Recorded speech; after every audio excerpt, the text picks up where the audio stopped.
दोस्तों, साल 2023 के शुरुआत में महाराष्ट्र के पुणे से एक दिल दहला देने वाली खबर आती है जिसने पूरे देश को हिलाकर रख दिया।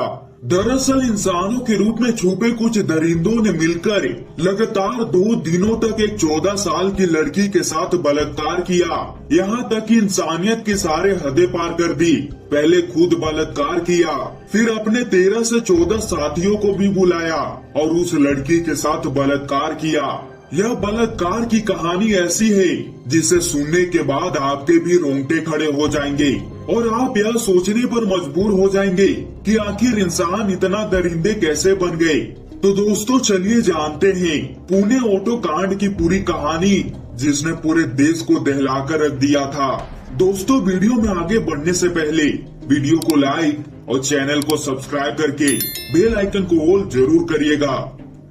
दरअसल मुश्किल की घड़ी में एक 14 साल की लड़की ने अनजान ऑटो वालों पर भरोसा कर लिया और उसका यह भरोसा करना उसकी जिंदगी की सबसे बड़ी भूल साबित हुई। न केवल भूल बल्कि जिंदगी नर्क से भी बदतर बन गई। शायद उस समय उस लड़की ने सोचा नहीं होगा कि वो किसी इंसान नहीं बल्कि एक हैवान से मदद मांग रही है। उस ऑटो वाले दरिंदे ने लड़की की मजबूरी का फायदा उठाकर पहले खुद रेप किया, फिर उस लड़की को अपने जैसे ही कई दरिंदों के हवाले कर दिया। दरअसल पुणे रेलवे स्टेशन पर एक ऑटो वाले ने रोती हुई लड़की को देखकर पहले उससे बात की और जब लड़की ने दोस्त के बारे में बताया तो ऑटो वाला स्टेशन से बाहर निकल आया। थोड़ी देर बाद वो फिर से लड़की के पास गया और मदद का विश्वास देने के नाम पर बोतल से पानी पिलाया।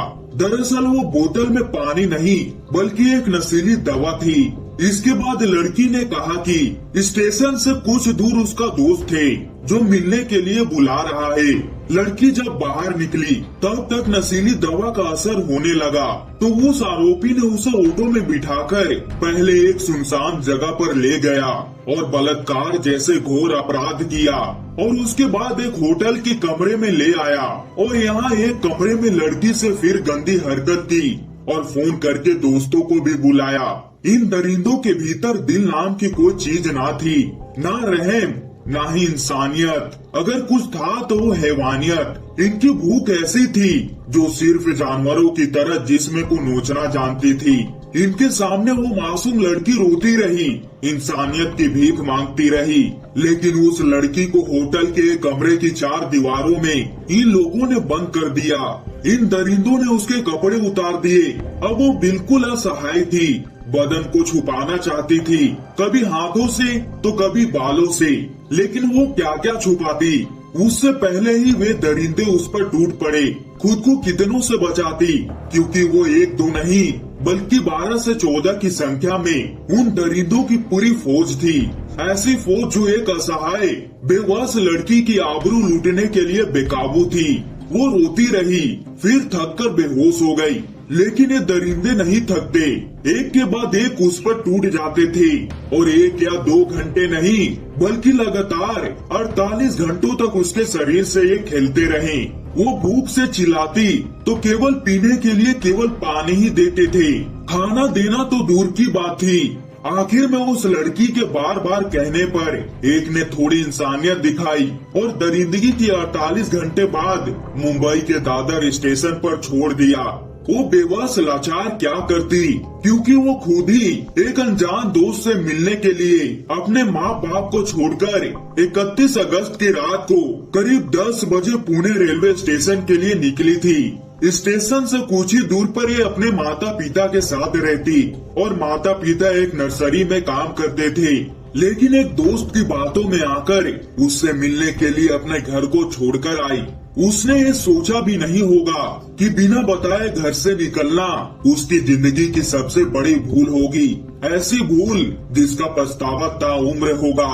न सिर्फ पछतावा बल्कि उसका दर्द भी पूरा उम्र रहेगा। लेकिन जिस दोस्त के कहने पर वो पूरे घर को छोड़कर आई थी, आखिर में वही उससे मिलने स्टेशन नहीं पहुंचा। इस लड़की की नरकीय जिंदगी का सफर यहीं खत्म नहीं हुआ। लड़की को एक आदमी ने पुणे से मुंबई के दादर रेलवे स्टेशन पर लाकर छोड़ दिया इस स्टेशन पर 2 सफाई कर्मी मिले।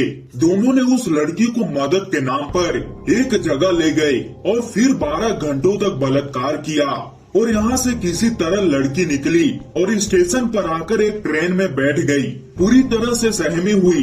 अब कोई आदमी को देखती भी तो डर जाती, लेकिन ट्रेन में ना जाने कितने लोगों की उस पर नजर गई, लेकिन किसी ने उसकी दर्द को महसूस नहीं किया, ना किसी ने खाने पीने को पूछा।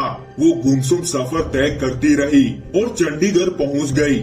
और यहाँ एक पुलिस वाले की नजर लड़की पर पड़ी। उस पुलिस वाले ने लड़की के दर्द को महसूस किया। उसे हिम्मत देकर चाइल्ड लाइन की महिला अधिकारी संगीता के पास भेजा। इस महिला अधिकारी ने जब उससे प्यार से बातचीत की, उसके दर्द को समझा, तब जाकर पूरी घटना का पता चला। इसके बाद चंडीगढ़ की पुलिस ने उस लड़की के घर वाले थाने बानवाड़ी पुलिस को जानकारी दी और इससे पहले ही लड़की के घर वाले उसी थाने में गायब होने की रिपोर्ट दर्ज करा चुके थे, इसलिए लड़की के मिलने का पता चल गया। अब लड़की की हालत तेजी से बिगड़ रही थी, इसलिए 4 सितंबर को ही चंडीगढ़ पुलिस फ्लाइट से लेकर उस लड़की को मुंबई पहुंचे, लेकिन उसकी हालत गंभीर बनी हुई थी। लड़की के दिलो दिमाग में इस कदर खौफ था कि वो किसी भी आदमी को देखकर डर जा रही थी। इस घटना के बारे में जानकारी मिलते ही पुणे की पुलिस तुरंत जांच में जुट गई। पुलिस ने पुणे रेलवे स्टेशन के बाहर और अंदर लगे 100 से भी ज्यादा सीसीटीवी कैमरे की जांच की और कई घंटों की जांच के बाद एक कैमरे में लड़की की तस्वीर और ऑटो का नंबर मिला और इसके बाद तुरंत ही आरोपी को पकड़कर उससे पूछताछ शुरू हुई। कुछ ही घंटों में उसने अपना गुनाह भी कबूल कर लिया और इसके बाद एक एक करके करीब 12 से भी ज्यादा आरोपियों को दबोचकर जेल में बंद कर दिया। अब वो आरोपी जेल में अपने आखिरी दिन गिन रहे होंगे। तो दोस्तों, ये थी पुणे ऑटो कांड की पूरी कहानी। दोस्तों, इन दरिंदों पर आपकी क्या राय है, कमेंट करके जरूर बताइएगा।